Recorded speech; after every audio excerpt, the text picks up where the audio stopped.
Hey everyone, it's time for another Q&A. You can click through to any of the individual questions or view the entire video.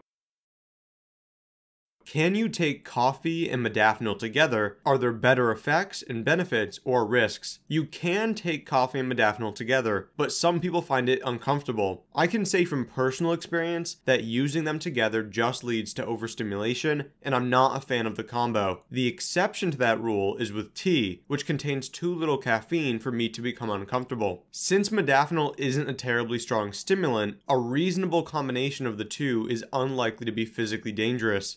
Just watch out for the uncomfortable stimulation that could come along with it. The benefit, though this only applies to some people, is that caffeine fills in some of the stimulation modafinil itself lacks. Given the personal variation in responses to modafinil, the combination is likely to work for some and be unpleasant for others. One of the other things to watch out for is gastrointestinal distress, such as the annoying need to use the restroom, since some people do find the combination makes that effect worse. If you could make one drug legal, free, and socially acceptable, but all other drugs 500 times more expensive, which drug would it be? I think this question would be easy for a lot of people to answer. Whether it's cannabis, LSD, DMT, or mushrooms, a lot of people seem to have decided a particular substance is so safe it should definitely be legal and perhaps even encouraged. I truly do not feel that way about any particular drug. My point of view is that nearly all drugs, when they're used in an intelligent and safe way, can be safe. At the same time as someone may get spiritual insight from ayahuasca, another person may be wanting a boost in their work output at times, and they find Adderall to be nice. No individual drug is going to fit with everyone at all times. I think it's also tricky making any individual drug the socially acceptable one. As we've seen with alcohol, because it's the only largely legal recreational drug, most people navigate towards it, despite the fact that for many of them, there's another drug that'd be a better fit for their lives. If I step away from that way of thinking, I'll try to answer your question more directly. One of the first options for a legal drug would be a psychedelic that has an actual culture and practice built up around it, such as what we see with ayahuasca in some places. Another option would be a largely non-recreational and non-spiritual drug like caffeine. And the reason for that option is that if everyone only had access to that substance, it would be more difficult for people to use drugs in an escapist manner. At the end of the day though, I really don't want to see just one drug be legal and all of the others be very expensive. Let's legalize them all and let the cards fall as they may. How long do you think before the lesser harmful substances, psilocybin, cannabis, etc., are legalized, decriminalized around most of the Western world? 25 years, 30 years? First, as usual, I'd like to counter the idea that some drugs are harmful and some are less harmful. I understand what you're saying. Obviously, it's easier to die from too much heroin than too much cannabis, but when used in a wise manner, even the allegedly super harmful drugs really don't have to be harmful. At least in the US, I think cannabis legalization could occur within the next 10 years, whether that's through state law changes or a federal shift. I'm also inclined to believe psychedelics could be the subsequent group of drugs to fall out of prohibition, though there may be an easy argument for the legalization of AAS and other performance-enhancing drugs. But with psychedelics, they've already headed down the medical path, and like with cannabis, you can more easily convince people of their safety, at least when talking about LSD, mushrooms, DMT, and the like. The strange cultural reaction to ayahuasca is enough to suggest the Western world, particularly the US where I'm at, is more open to psychedelics than methamphetamine, for example. But putting psychedelic legalization on a timeline is really difficult. It's still difficult to do for cannabis, and progress on the legalization side for psychedelics hasn't even begun to materialize. So I could say 20 years, but that may be entirely wrong. What I'm really hoping for is a shift in the way people view fundamental freedoms, because that shift could more quickly result in full legalization, which is what we really need. As always, thanks for viewing, and if you have any questions, leave them in the comment section or in the Reddit thread, which is linked below. Please submit any Q&A questions you have in the applicable Reddit thread or in the comment section on this video. Support on Patreon is greatly appreciated, since it allows me to provide more drug education. You can also contribute via PayPal, Bitcoin, or YouTube on the channel page. And you can find me on Twitter at Seth A. Fitzgerald and reach out via email at thedrugclassroom@gmail.com.